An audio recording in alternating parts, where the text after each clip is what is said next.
السلام علیکم ناظرین، طارق بزمی آفیشیل کے ساتھ میں ہوں طارق بزمی۔ ناظرین، کابینہ جو کہ دا موسٹ سیریس جو میٹنگ ہوتی ہے کسی بھی ملک کی وہ ہوا کرتی ہے، اور اس کے ساتھ ساتھ جو کابینہ اجلاس ہے اس میں تمام مسائل ڈسکس ہوتے ہیں اور اس کا حل تجویز کیا جاتا ہے، اس کا حل نکالا جاتا ہے، اور وزیر اعظم کی موجودگی میں اس کی ڈائریکشن بھی لی جاتی ہے۔ وہاں پہ سوال جواب کا سلسلہ بھی ہوتا ہے، اور وہ صرف اس وجہ سے یہ جمہوریت میں ہوتا ہے کیونکہ کیبنٹ کے اندر جب آپ کسی مسئلے کو ڈسکس کرتے ہیں تو اس وجہ سے کہ کوئی سیریس آگے سے جواب ملے گا یا اس کی ایک ڈائریکشن ملے گی۔ کوئی ڈائریکشن لیس کبھی بھی کابینہ کا اجلاس نہیں ہوا، تاریخ گواہ اس بات کی۔ لیکن موجودہ حالات میں یا موجودہ سیٹ اپ میں جو جمہوری سیٹ اپ ہے، جو حکومت ہے، اس میں بہت سے اجلاس ایسے ہیں کہ جس میں آپ کہہ سکتے ہیں کہ نان سیریسنس نظر آتی ہے۔ وزیر اعظم کی موجودگی میں آج جو واقعہ ہوا انتہائی افسوسناک ہے۔ اس کو آپ جمہوریت کا حسن بھی کئی لوگ کہہ رہے ہیں، اور کئی لوگ کہہ رہے ہیں کہ اختلاف رکھنا چاہیے، لیکن آپ دوسری سائڈ پہ دیکھیں کہ جوابات کیا آ رہے ہیں۔ سوال گندم جواب چنا نہیں ہونا چاہیے۔ وزیر اعظم عمران خان اگر اپنے آپ کو دیکھیں کہ جنہوں نے دعوے کیے تھے، بلند و بام دعوے کیے تھے، وہ کیا جوابات دیتے ہیں؟ آپ کو یاد ہوگا میو ہاسپٹل کے واقعے کی جانب نسیم زارا نے ایک سوال کیا تھا وزیر اعظم سے کہ میو ہاسپٹل میں ایک شخص کو باندھا گیا تھا اور وہ چلا رہا تھا، چلا کے اس نے وارڈ بوائے کو بلانے کی کوشش کی، لیکن وہاں پہ کوئی نہیں آیا۔ کچھ دیر بعد فجر کے وقت یا اس سے کچھ دیر پہلے ایک شخص آیا، اس نے اس کے ہاتھ کھولے، اس کے بعد وہ واش روم گیا اور اس کی وہیں پہ ڈیتھ ہو گئی واش روم میں، اور وہ تصویر بڑی وائرل ہوئی تھی۔ تو جب یہ سوال نسیم زارا نے کیا کسی کے خلاف کوئی انکوائری ہوئی یا کسی کو کوئی آپ کہہ لیں کہ سزا دی گئی، کوئی سسپینڈ ہوا، کوئی معطل ہوا، تو وزیر اعظم کا جواب تھا کہ دیکھیں نسیم زارا، 30 سال سے ایک مافیا قابض تھا، حالات بدلنے میں وقت لگے گا۔ یہ سوال گندم جواب چنے کے مصداق ہے۔ جب وزیر اعظم کی سطح پہ ایک شخص یہ بات کر رہا ہے اور ایک پراپر آنسر نہیں کر رہا کسی بھی بات کا، تو پھر اس کی وزراء اور اس کی کیبنٹ جو ہے وہ بھی وزیر اعظم کو اور دیگر لوگوں کو پراپر آنسر نہیں کریں گی، جس کا اظہار آپ کو 2 ایگزامپل دیتا ہوں میں، 2 بار ہو چکا ہے۔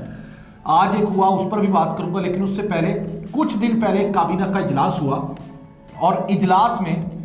یہ بات کی گئی اور یہ سوال کیا گیا کہ یہ بتائیں کہ جو کسان ہیں وہ رل رہے ہیں، یوریا کھاد نہیں مل رہی، کھاد کا بحران سر اٹھا رہا ہے۔ تو وہاں پر موجود خسرو مختار جو اس انڈسٹری کے وزیر ہیں، انہوں نے جواب دیا کہ ایسا کچھ نہیں ہے، پچھلے سال 30 لاکھ ٹن پیداوار تھی، کھاد تھی، اور اس وقت جو ہے وہ 33 لاکھ ٹن ہے۔ تو ایسا کچھ نہیں ہے کہ کھاد کی قلت جو ہے وہ سامنے آئے، ایسا کچھ نہیں ہے۔ یہ کیبنٹ میٹنگ میں یہ بات ہوئی، لیکن اس کے 2 روز بعد مشیر خزانہ شوکت طریق نے ECC کا اجلاس منعقد کیا، اور اس میں یہ فیصلہ لیا گیا کہ کھاد کی قلت کے پیش نظر 50,000 ٹن یوریا جو ہے وہ امپورٹ کی جائے گی۔ اب یہاں پر 2 باتیں بڑی اہم ہیں کہ خسرو مختار جو انڈسٹری کے وزیر ہیں وہ اس وقت اس حد تک نان سیریس تھے کہ انہوں نے بات ٹھیک نہیں کی۔ اگر انہوں نے بات ٹھیک کی تو کیا ضرورت تھی کہ 50,000 ٹن امپورٹ کرنا پڑ گئی؟ اور پھر کیا اس اجلاس میں مشیر خزانہ شوکت طریق موجود نہیں تھے؟ کیا انہوں نے یہ بات نہیں سنی تھی جو خسرو مختار نے جواب دیا تھا؟ یہ حال کابینہ کا ہے۔ آج جو معاملہ ہوا وہ بھی دیکھیں کہ کس حد تک نان سیریس ہے، کہ جو لوگوں کے مسائل حل کرنے کے لیے حکومت بیٹھی ہوئی ہے، جو پاکستان کی جس کے ہاتھ میں باغ ڈور ہے، جو ملک کی ترقی اور معیشت کی بحالی کی ضامن ہے، وہ اس حد تک فیصلے کر رہی ہے کہ پرویز خٹک جو وزیر دفاع ہے وہ کھڑے ہوتے ہیں،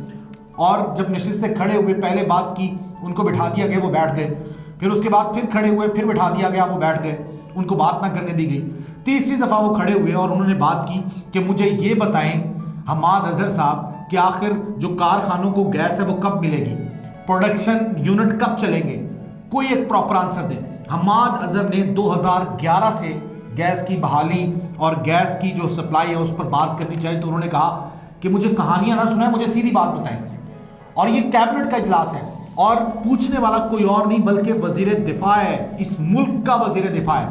اور جس سے پوچھا جا رہا ہے وہ بھی منسٹر ہے۔ اور یہ کیبنٹ میٹنگ کے اندر جو ایک انتہائی سیریس میٹرز کو ڈسکس کرتی ہے، جو ڈائریکشن لیس نہیں ہونی چاہیے، جو پراپر آنسریبل ہے، وہاں پر یہ بات کی جا رہی ہے کہ جی آپ سنیں، میں بتا رہا ہوں، وہاں پہ تلخ کلامی ہوتی ہے، اور اس کے بعد وزیر دفاع تاریخ میں پہلی مرتبہ کیبنٹ سے اٹھتا ہے اور باہر چلا جاتا ہے، بعد میں مراد سعید جو ہے انہیں واپس لے کے آتے ہیں، لیکن پراپر آنسر پھر بھی نہیں کیا گیا۔ वज़ीर आज़म ने जो बात की, उन्होंने ये कहा कि वो मुल्क की तरक्की के लिए यहाँ पे मौजूद है, उनको अपने ख़ानदान नहीं है उनका, वो किसी उनका कारखाना नहीं है, वो सिर्फ मुल्क की तरक्की और खुशहाली के लिए यहाँ पे मौजूद है। इस चीज़ को लेकर हालांकि वज़ीर आज़म को ये चाहिए था कि वो कहते मुराद सईद से कि आप प्रॉपर डेट बताएं कि आखिर कब तक जो है वो गैस की बहाली शुरू हो जाएगी और कब तक तमाम मामला ठीक हो जाएंगे, या ये कहते कि परवेज़ खटक के सवाल का जवाब दीजिए। लेकिन वज़ीर आज़म की मौजूदगी में, हेड ऑफ द गवर्नमेंट की मौजूदगी में ये बात हुई और एक ऐसे शख्स की मौजूदगी में जिसने बुलंदोबांग दावे किए गए, जो एक उम्मीद है पाकिस्तानियों की, उसके सामने ये बात की गई, लेकिन उसका प्रॉपर आंसर जो है वो नहीं मिला। उसके बाद अब वज़ीर आज़म ने उनको परवेज़ खटक साहब को बुलाया अपने चैम्बर में और वहाँ पे उन्होंने क्या कहा तो ये जा रहा है कि वैसे उन तफाहम व तफ़हीम के मामला चले और उनको समझाया, लेकिन असल बात ये नहीं है, बल्कि वज़ीर आज़म साहब ने उनकी डांट डपट की कि आपने इस किस्म की हरकत क्यों की कि आप बाहर चले गए और मीडिया में ये खबर आ गई, मीडिया में एक भूचाल आ गया कि जैसे आप पता नहीं क्या करके चले गए हैं, आपने इस किस्म का सवाल क्यों पूछा? क्या सवाल पूछना हक नहीं है? क्या मिनिस्टर भी सवाल नहीं पूछ सकते? यहाँ पे अवाम सवाल नहीं पूछ सकती? यहाँ पर अगर कोई शख्स भी वज़ीर आज़म के खिलाफ या पाकिस्तान तहरीक इंसाफ की गवर्नमेंट के खिलाफ कोई बात करता है तो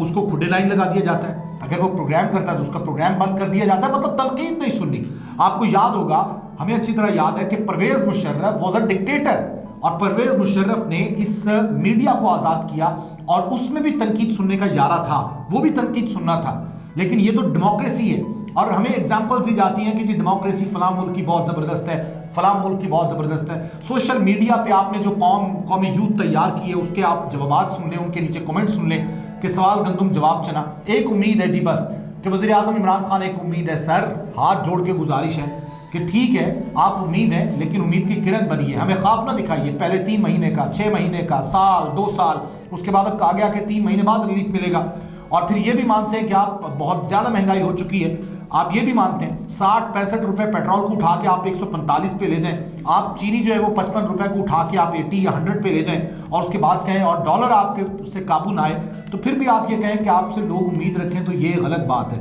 और फिर इसके साथ साथ जो काबीना के इजलास होते हैं, सेशन तो हमेशा से नॉन सीरियस रहे, पीपल्स पार्टी की गवर्नमेंट हो या फिर नून लीग की गवर्नमेंट हो या किसी भी की गवर्नमेंट हो, जो कौमी असम्बली का सेशन है वो तो नॉन सीरियस हमने देखा है, वो तो हमने वहाँ पे प्रेस गैलरी में जाके, विजिटर्स गैलरी में जाके देखा है कि वहाँ पे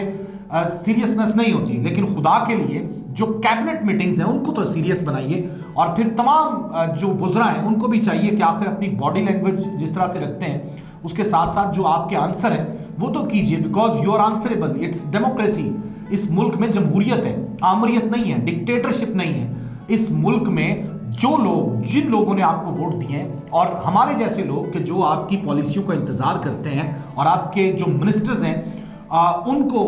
देखते हैं, उनकी बातें सुनते हैं, तो उसके बाद हमें नॉन सीरियस बातें ना बताई जाएं। मरी में सानिया होता है, उससे पहले फवाद चौधरी कमेंट करते हैं कि जी ये उस वक्त लोग बड़े खुशहाल हैं, देखें कितनी गाड़ियाँ, कितने लोग मरी का रुख कर चुके हैं, सयाहत को प्रमोट कर रहे हैं, और अगले दिन जब सानिया होता है कोई नहीं बोलता।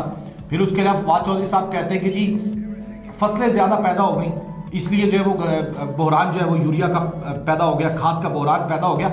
ये बातें ना सुनाएं, इम्प्लीमेंटेशन लेके आए अपनी पॉलिसीज़ में, और इसके साथ साथ इदारे जो हैं वो हरकत में आए, उन पर मॉनिटरिंग लगाएं और उनको मॉनिटर करें। 7 IG चेंज कर चुके हैं, 6 चीफ सेक्रेटरीज आप चेंज कर चुके हैं, तबादलों पे तबादले आपके हो रहे हैं, मिनिस्टर से मिनिस्टर्स चेंज हो रहे हैं। इस तब्दीली की बात नहीं की गई थी, बल्कि मुल्क की खुशहाली और तरक्की की तब्दीली की बात की गई थी। तो खुदा के लिए इस बारे में सोचिए, और मुझे उम्मीद है, यकीन है कि आने वाले वक्त में जो परवेज़ खटक साहब ने बात की, एक तरफ तो जमहूरियत का हुस्न आप कह रहे हैं, दूसरी तरफ ये भी देखिए कि आखिर आपका वज़ीर दिफा कैबिनेट इजलास छोड़कर गया और किस वजह से कि उसको प्रॉपर आंसर नहीं मिला। आम आदमी, सहाफ़ी जब ये सवाल उठाता है सोशल मीडिया पर, उसको गालियाँ पड़ती हैं, लेकिन क्या परवेज़ खटक को कहेंगे आपके जिन्होंने मीटिंग में, कैबिनेट मीटिंग में एक सवाल पूछा और उसका प्रॉपर आंसर ना मिला? खुदा के लिए संजीदा हो जाइए, ये इस मुल्क की बागडोर आपके हाथ में है, इस अवाम ने उम्मीदों के चिराग आपके हाथ में दिए, बुझने ना दीजिए। अगर बुझ गए तो उसके बाद फिर कोई शख्स आप पे एतबार नहीं करेगा। ये आपकी क्रेडिबिलिटी का, ये PTI की क्रेडिबिलिटी का सवाल है